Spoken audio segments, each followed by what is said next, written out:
मैं प्रमोद जैन अपने YouTube channel A1 master classes पर आपका स्वागत करता हूं। दोस्तों, आइए आज हम कक्षा 12 की प्रतिलोम त्रिकोणमितीय फलन के कुछ इम्पोर्टेंट प्रश्नों पर चर्चा करेंगे जो आपकी परीक्षाओं की दृष्टि से मोस्ट इम्पोर्टेंट है। अगर आप मुझसे जुड़े रहते हैं और इन वीडियोज़ को आप देखते रहते हैं लगातार, तो मैं आपसे गारंटी देता हूं कि आपको कम से कम 80 नंबर का पेपर आपको इन वीडियोज़ या जो मैं प्रश्न करा रहा हूं उनसे या उस मेथड पर आधारित प्रश्नों से मिल जाएगा। तो क्योंकि आपकी प्रतिलोम त्रिकोणमितीय फलन में आपकी एक ही एक्सरसाइज है और वो है आपकी सिलेबस के अंदर 2.1। तो 2.1 में आपका जैसे पहला क्वेश्चन दिया हुआ है, मैं सभी प्रश्नों को नहीं लूँगा, केवल उन्हीं प्रश्नों को लूँगा जो पेपर्स में आते रहते हैं या उन पर आधारित प्रश्न आने की संभावना रहती है। तो पहला प्रश्न है आपका साइन इनवर्स -1/2। चूँकि फॉर्मूला होता है इसका, आपने पढ़ा होगा दोस्तों, sine inverse -x equals to होता है माइनस साइन इनवर्स x। इस फॉर्मूले के आधार पर आप इसे लिख सकते हैं माइनस साइन इनवर्स 1/2 और 1/2 साइन में वैल्यू होती है बेटा 30 अंश की, और 30 अंश का मान हम जानते हैं कितना होता है। 30 अंश को हम क्या कह सकते हैं रेडियन में, π/6। क्योंकि 30 अंश जो होता है उसमें हम पाई का मल्टीप्लाई कर दें और 180 का डिवाइड कर दें तो ये बन जाएगा आपका π/6। अतः इसे हम लिख सकते हैं माइनस साइन इनवर्स साइन π/6। यहीं पर आप फॉर्मूला जानते हैं sine inverse sine x equals to x। तो ये बन जाएगा बेटा -π/6। यहाँ पर एक बात और समझने वाली है कि साइन इनवर्स या इसका विपरीत कोसेक इनवर्स या टेन इनवर्स, इन तीनों की वैल्यू जो होती है बेटा -π/2 से लेकर +π/2 के बीच होती है। अगर -90 से छोटा ये वैल्यू आ रही है तो ये क्वेश्चन गलत हो जाएगा, परंतु क्योंकि 30 अंश -90 से बड़ा होता है, आप जानते हैं कि जो राशि जितनी छोटी होती है माइनस में वह उतनी ही बड़ी हो जाती है। क्योंकि जैसे -1 -2 से बड़ा है, -3 से भी बड़ा है, -4 से बड़ा है, 0 माइनस की सभी संख्याओं से बड़ा होता है, आप जानते हो। अतः इसका आंसर ये हो गया। इसी प्रकार एक 5वां क्वेश्चन है, मोस्ट इम्पोर्टेंट क्वेश्चन है जो आपकी परीक्षाओं में आने की प्रायिकता 100% रहती है इस तरह के क्वेश्चंस की। तो आपका जैसे क्वेश्चन दिया है कॉस इनवर्स -1/2, और इन क्वेश्चंस में एक बात और ध्यान देनी होती है आपको, कॉस इनवर्स हो या इसका विपरीत सेक इनवर्स हो या टेन का विपरीत कॉट इनवर्स हो, तो इनकी वैल्यू 0 से पाई के बीच होती है। अतः इसका एक फॉर्मूला होता है बेटा, इसका फॉर्मूला बनता है cos inverse -x equals to pi minus cos inverse x। जब इसे आप आगे सॉल्व करेंगे, इस फॉर्मूले को लगाएंगे यहाँ पर, तो ये बन जाएगा आपका पाई माइनस कॉस इनवर्स x, और x की जगह पर आपका दिया हुआ है 1/2, तो यहाँ पर लिख देंगे आप 1/2। ये बन गया आपका पाई माइनस, और 1/2 मान होता है कॉस में कितने का, 60 का, और 60 को लिख सकते हैं आप π/3, तो इसे लिख देंगे आप cos π/3। ये आ जाएगा बेटा पाई माइनस पाई बाई 3। जब इसे एलसीएम लेके हल करेंगे आप, इसका एलसीएम आ गया 3, ये हो गया 3 पाई माइनस पाई, ये बन गया आपका 2 पाई बाई 3।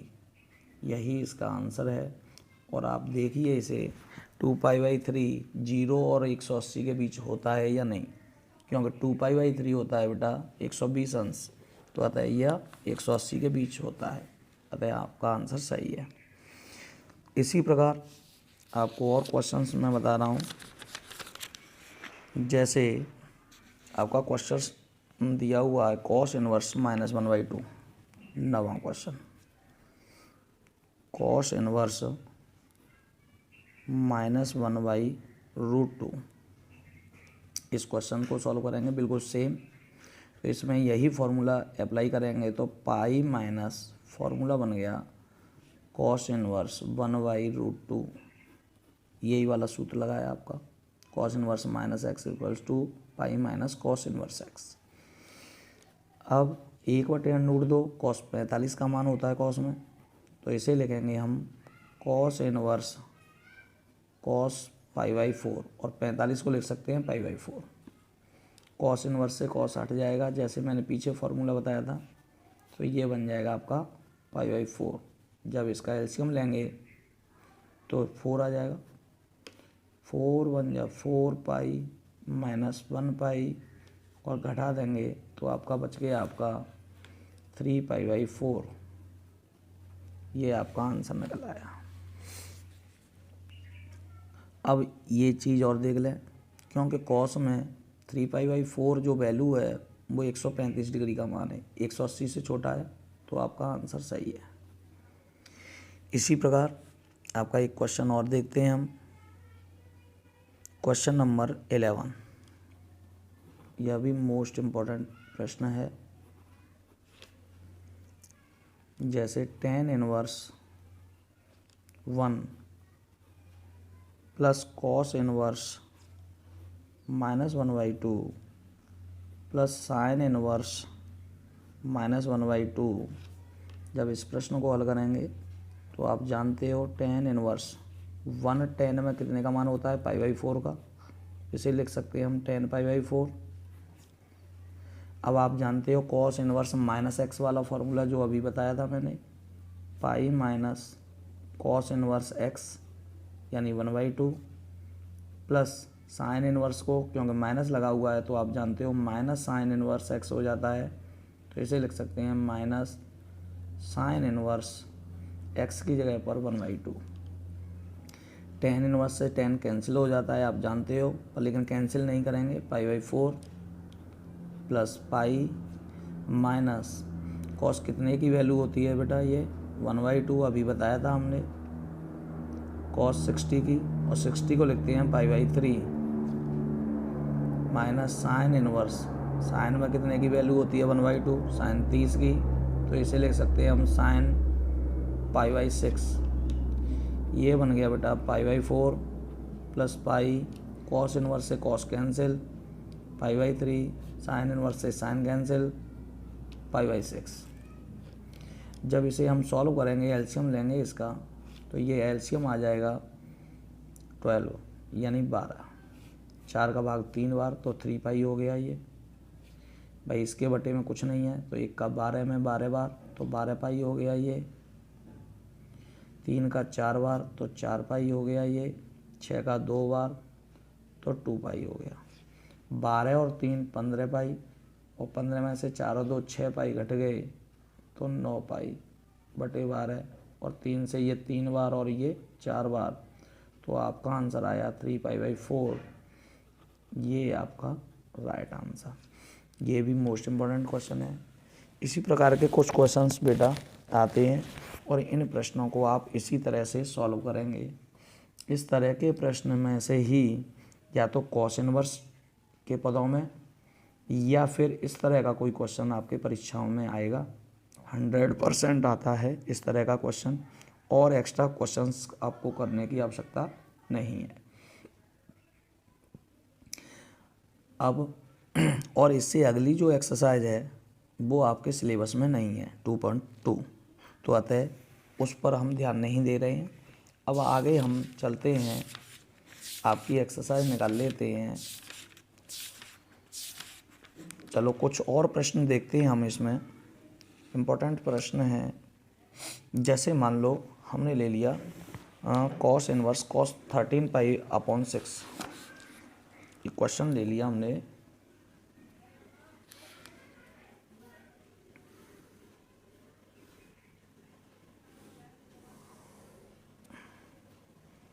एक क्वेश्चन ले लिया हमने, कॉस इनवर्स कॉस 13π/6। तो आप ध्यान देंगे कि इसे किस तरह से सॉल्व करेंगे। तो आप सबसे पहले ये देखेंगे कि 6 का इसमें डिवाइड करेंगे तो 2π से ज़्यादा, 2 से ज़्यादा बार जा रहा है, यानी इसकी वैल्यू जो है वो 360 से बड़ी हो रही है। तो क्योंकि मैंने आपको बताया था कि कॉस हो या सेक इनवर्स हो या कॉट हो, इनकी वैल्यू 0 से 180 के मध्य रहती है। अगर 180 से ऊपर वैल्यू जा रही है, आपको प्राप्त हो रही है, तो आप 13π/6 नहीं लिखेंगे। हालांकि फॉर्मूला इसका यही होता है cos inverse cos x equals to x, परंतु इससे हम आप डायरेक्ट नहीं लिखेंगे। इस राशि को सबसे पहले हम 0 से पाई के बीच के पदों में तोड़ेंगे। तो कैसे तोड़ेंगे, देखिए इसे हम किस तरह से लिख सकते हैं। आप जानते हो 2π - π/6 लिख लें अगर हम इसे, तो कुछ चेंजिंग होगी क्या। 6 2 जा 12, 12 में से 1 नहीं सॉरी प्लस लगाएंगे, 6 2 जा 12 और 1 13π/6 हो गया। अब आप जानते हो कॉस 360 प्लस थीटा, 2π का मतलब 360, और 360 प्लस थीटा आपने हाई स्कूल में फॉर्मूला पढ़ा है, क्या होता है पहले चतुर्थांश में, और पहले चतुर्थांश में सभी राशियाँ प्लस की होती हैं। तो इसे हम क्या लिख सकते हैं, कॉस इनवर्स कॉस π/6। अब फार्मूला लगाएंगे आप यहाँ पर, तो फार्मूला लगाएंगे तो आंसर आ गया आपका π/6, यही आंसर है। अब आप कहेंगे बेटा कि यहाँ पर पाई माइनस क्यों नहीं लगाया, तो पाई माइनस जब माइनस का होता है, जैसे -1/2 दिया है इस प्रश्न में, तो आप पाई माइनस का यूज करेंगे, अन्यथा पाई माइनस का यूज नहीं करेंगे। पाई माइनस का यूज कॉस इनवर्स में, सेक इनवर्स में, कॉट इनवर्स में, परंतु ऋणात्मक वैल्यू होने पर होता है, और साइन इनवर्स में, इसका उल्टा कोसेक इनवर्स में, और टेन इनवर्स में पाई माइनस का यूज नहीं होता। आप डायरेक्ट ही उसकी वैल्यू देखेंगे कि -π/2 से +π/2 के बीच है, तो आप रख देंगे। इस तरह से इन क्वेश्चंस को सॉल्व करेंगे। जैसे एक क्वेश्चन और ले लेते हैं हम, tan inverse 7π/6, tan inverse tan 7π/6। अब देखिए ये वैल्यू जो है पाई से अधिक हो रही है, पर लेकिन हम जानते हैं कि tan की वैल्यू 90 से बड़ी नहीं हो सकती, तो इसे आप 90 के -90 से +90 के पदों में तोड़ेंगे कैसे, पाई प्लस π/6 हो गया, 6 1 जा 6 और 1 7π/6। अब जब ये तोड़ लिया हमने, अब आप जानते हो 180 प्लस थीटा कौन से चतुर्थांश में, तीसरे में, और तीसरे में tan पॉजिटिव होता है। जब tan पॉजिटिव होता है तो tan इनवर्स से पहले तो पॉजिटिव होता है, तो आप जानते हो कि tan थीटा फार्मूला होता है, tan 180 plus theta equals to tan theta, theta की जगह पर आपने रख दिया π/6। अब tan इनवर्स से tan कैंसिल हो जाएगा, तो π/6 आंसर आ गया। अगर आप इसमें डायरेक्ट ही 7π/6 लगा देते तो गलत हो जाता। ये ध्यान रखना है आपको, क्योंकि tan इनवर्स की, tan की, साइन की और कोसेक की, इनकी वैल्यू -90 से +90 के बीच होती है, और कॉस की, सेक की और कॉट की 0 से पाई के बीच होती है। अगर आप इस तरह क्वेश्चन को नहीं करते हैं तो क्वेश्चन आपका गलत हो जाएगा। और अगली एक्सरसाइज आपके सिलेबस में है नहीं, तो उसे हम छोड़ते हैं। आगे के प्रश्नों पर चलते हैं। आव्यूह, तो आव्यूह में देखेंगे कि सबसे पहले तो आप इसके क्वेश्चंस मैं आपको बता रहा हूँ, वो क्वेश्चंस आप ध्यानपूर्वक देखेंगे। आप व्यू में आपकी एक्सरसाइज 3.1 एक्सरसाइज दी हुई है। आप जानते हो कि किसी आव्यूह की कोटि क्या होती है। कोटि का मतलब होता है बेटा उस आव्यूह में पंक्तियों की संख्या गुणा स्तंभों की संख्या। जैसे मान लो हमने एक आव्यूह ले लिया A B C, इसकी ये तो पंक्तियाँ होती हैं रो R, और इसके ये स्तंभ होते हैं कॉलम C1 C2 C3। इस आव्यूह की कोटि अगर हम ज्ञात करेंगे तो कोटि के लिए हम लिखते हैं रो इंटू कॉलम। रो कितनी है इसमें 1, कॉलम कितने हैं 3, तो 1 इंटू 3 यानी 1/3 का ये आव्यूह हो गया। एग्जाम्पल के तौर पर एक और ले लेते हैं हम। जैसे मान लो हमने ले लिया A B C D E F, इसमें कितनी पंक्तियां हैं 2, स्तंभ कितने हैं 1 2 3, तो आपका इसका कोटि हो गई 2/3। अब इनमें कुछ क्वेश्चंस ऐसे होते हैं जिनकी आने की संभावना रहती है, जैसे कि क्वेश्चन नंबर इस एक्सरसाइज का है फोर्थ क्वेश्चन दिया हुआ है 2/2 के एक आव्यूह की रचना कीजिए जिसमें A इक्वल्स टू दिया हुआ है AIJ आव्यूह के अंदर। तो आपको AI का मतलब है, अगर I का 2/2 का आव्यूह लेना है, कितने का लेना है, पहले नंबर 2/2 का। और 2/2 के आव्यूह का मतलब है इसमें एक तो A11 पद होगा, A12 होगा, A21 होगा, A22 होगा। सबसे पहली बात, जब ये पद होंगे A11 A12 A21 A22, तो आपको A11 निकालना है, A12 निकालना है, A21 निकालना है, A22 निकालना है, और इन जगहों पर उनकी वैल्यू रखनी है। जैसे हमने इसका एक क्वेश्चन ले लिया, इसका थर्ड पार्ट, इस क्वेश्चन का थर्ड पार्ट दिया हुआ है बेटा AIJ equals to I + 2J इसका होल स्क्वायर अपॉन 2। जैसे मान लो हमें A11 निकालना है, तो A11 कैसे निकालेंगे, I की जगह पर तो 1 लिखेंगे और J की जगह पर भी 1 लिखेंगे। आप इस प्रश्न में 1 + 2 गुणा J की जगह पर 1 लिख दिया, इसका करना है आपको स्क्वायर अपॉन 2। ये हो गया 1 + 2 1 2/2 इसका वर्ग। ये हो गया 2 और 1 3, और 3 का वर्ग होता है 9, और 2 का वर्ग 2 का स्क्वायर नहीं है, 2 नीचे की राशि बिना कोष्टक के है बेटा, तो नीचे का 2 का 2 रहेगा। तो A11 का वैल्यू हमारी निकली 9/2। ऐसे ही अब हमें A12 की वैल्यू निकालनी है। 12 की निकालेंगे तो I की जगह पर तो 1 और J की जगह पर लिखेंगे 2। 1 + 2 गुणा J की जगह पर कितना लिखना है 2, इसका वर्ग बटे 2। ये हो गया 1 + 2 दूनी 4/2। 5 का वर्ग कितना होता है 25/2। A21 निकालना है। 21 का मतलब I की जगह पर 2 लिखना है, J की जगह पर 1 लिखना है। I की जगह पर 2, J की जगह पर 1, और इसका वर्ग कर दिया बटे 2। ये हो गया बेटा 2 + 2 1 2, इसका वर्ग बटे 2, और 4 का वर्ग 16/2, और 2 से ये कैंसिल हो गया 8 बार। अब इससे आगे हमें एक और वैल्यू निकालनी है A22 निकालेंगे तो ये हो गया आपका I की जगह पर 2 और J की जगह पर 2। तो I की जगह पर जब 2 लिखेंगे आप तो 2 + 2 गुणा J की जगह पर कितना लिखना है 2, इसका स्क्वायर बटे 2। ये हो गया 2 + 2 दूनी 4, इसका स्क्वायर बटे 2।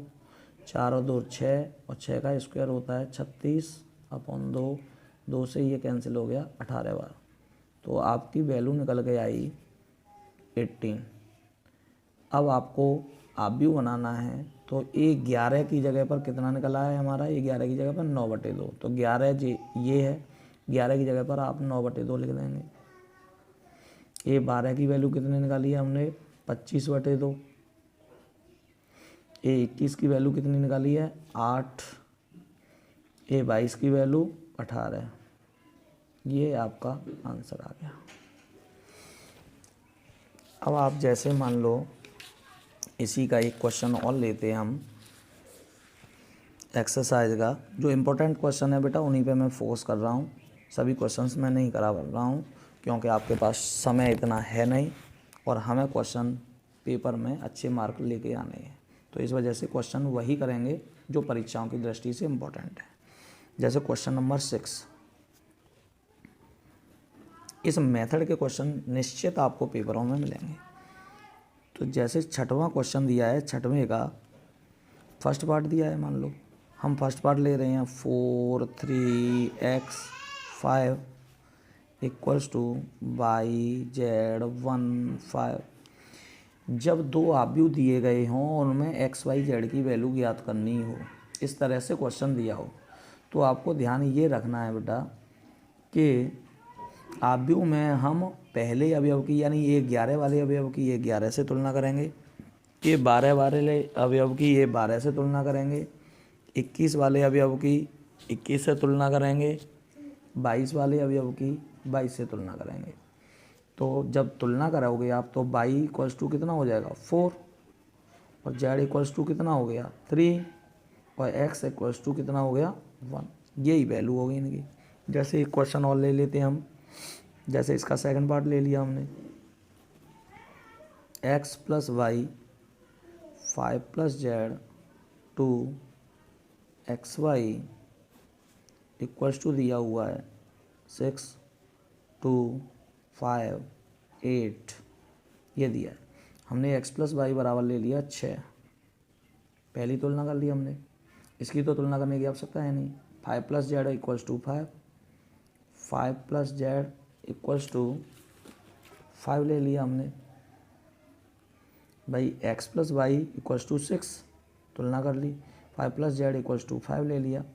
अब यहाँ से जब इस इक्वेशन को सॉल्व करेंगे तो 5 पश्चात कर दिया, 5 - 5 यानी 0, z की वैल्यू निकल आई आपकी 0। अब आपने xy इक्वल्स टू कितना ले लिया 8, भाई तुलना कर रहे हो तो xy बराबर कितना हो गया 8। इससे आप चाहे x की वैल्यू निकाल लो चाहे y की, चाहे इससे x y की वैल्यू किसी की भी निकाल के इसमें रख दो, चाहे इससे निकाल के इसमें रख दो, बात एक ही है। तो आपने क्या किया, यहाँ से x इक्वल्स टू निकाल लिया 8/y। x का मान समीकरण 1 में रखने पर x का मान इसे दिया हमने इक्वेशन सेकंड, समीकरण 1 में रखने पर जब 1 में रखेंगे तो x की जगह पर लिख दिया हमने बेटा 8/y, यहाँ पर लिख दिया प्लस y बराबर 6। एलसीएम लेंगे तो कितना हो गया y, इसके नीचे कुछ नहीं है तो 1, तो ये 8 + y² बराबर 6। जब इसे आगे सॉल्व करेंगे हम तो ये हो जाएगा 8 + y² बटे y बराबर 6, 6 का y में मल्टीप्लाई हो जाएगा तो 8 + y² बराबर 6y। तो इसका द्विघात समीकरण बनाएंगे, 6y इधर ले आए तो माइनस का हो गया प्लस 8 बराबर 0। 8 एकन 8 के ऐसे गुणनखंड करें कि 6 आ जाए, तो कैसे आएंगे, जोड़ के। ये चिन्ह किसका है, प्लस का है तो जोड़ के आएंगे, और अगर चिन्ह माइनस का होता है यहाँ पर तो घटा के आते। तो यहाँ जोड़ के आएंगे तो 4 दूनी 8, 4 और 2 जोड़ेंगे जब हम तो 6 हो जाएगा। तो इसे जब सॉल्व करेंगे y² - 4y - 2y + 8 = 0, इसमें से y कॉमन आ गया तो y - 4 हो गया, इसमें से -2 कॉमन आ गया तो ये भी y - 4 हो गया = 0। इसमें से एक कोष्ठक में हो गया आपका y - 4, एक में हो गया y - 2।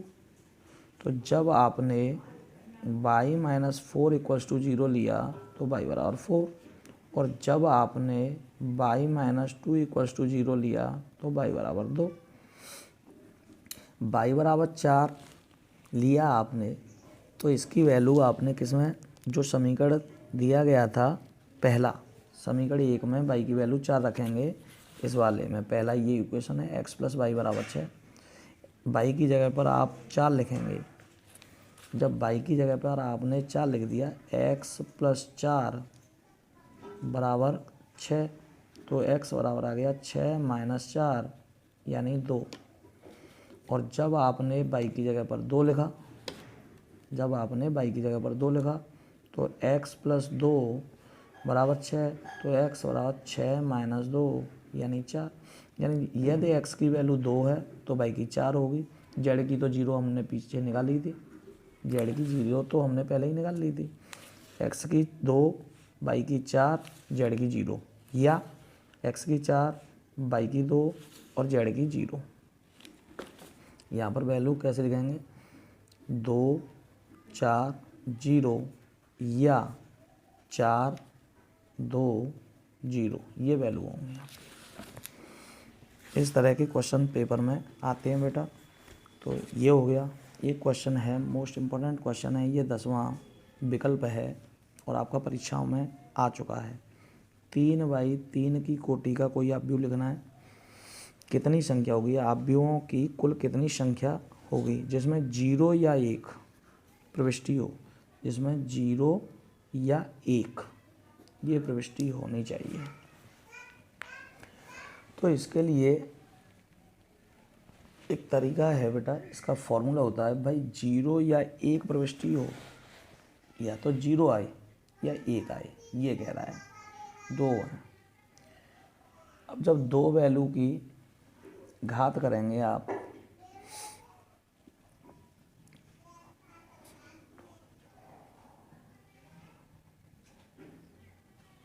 देखिए भाई संख्याएं कितनी हैं, 2, तो संख्या हैं 2, तो इसकी घात कितनी होती है, घात होती है ये कोटि जो 3 त्रिका 9 है n-1, 2 की घात हमने 3 त्रिका 9 और 9 में से 1 घटा दिया तो 8, और 2 की घात 8 की वैल्यू होती है बेटा 512। यही आंसर है आपका, ये परीक्षाओं में आ चुका है। 2 दूनी 4, 4 दूनी 8, 8 दूनी 16, 16 दूनी 32, दूनी 64, दूनी 128, दूनी सॉरी गलती हो गई बेटा, 2 की घात n होता है, 2 की घात n, और 2 की घात n का मतलब कितना है 9, और 9 लगाएंगे तो 512। 2 दूनी 4, दूनी 8, दूनी 16, दूनी 32, दूनी 64, दूनी 128, दूनी 256, दूनी 512। अब अगर यहाँ पर 0 1 के अलावा यहाँ पर 3 संख्याएं कहता तो आप यहाँ पर 3 रखते। अगर यहाँ पर 0 1 और 2 कहता तो यहाँ पर आप 3 रखते। अगर यहाँ पर 4 संख्याओं की बात करता तो यहाँ पर 4 रखते, और ये जो कोटि होती है उस पूरी को n लिख देते हैं आप। तो इस तरह से आप इन क्वेश्चंस को हल कर सकते हैं। अगर आपको ये वीडियो अच्छा लग रहा हो तो बेटा लाइक और शेयर करना नहीं भूलेंगे आप। आपके जो दोस्त हैं उनके लिए भी मैं गारंटी लेता हूँ कि आपका परीक्षाओं में जो भी मैं क्वेश्चन करा रहा हूँ उन क्वेश्चन से आपकी परीक्षाओं में कम से कम 80 से 90 नंबर आपके आ जाएंगे, अगर आप मेरे सभी वीडियोस को देख लेते हो तो अगली एक्सरसाइज 3.2 हम नेक्स्ट वीडियो में लेंगे। वीडियो को लाइक और शेयर करना ना भूलें, इससे हमें मोटिवेशन मिलता है और इसी से आपको आगे नई वीडियो प्राप्त होती रहेंगी। धन्यवाद।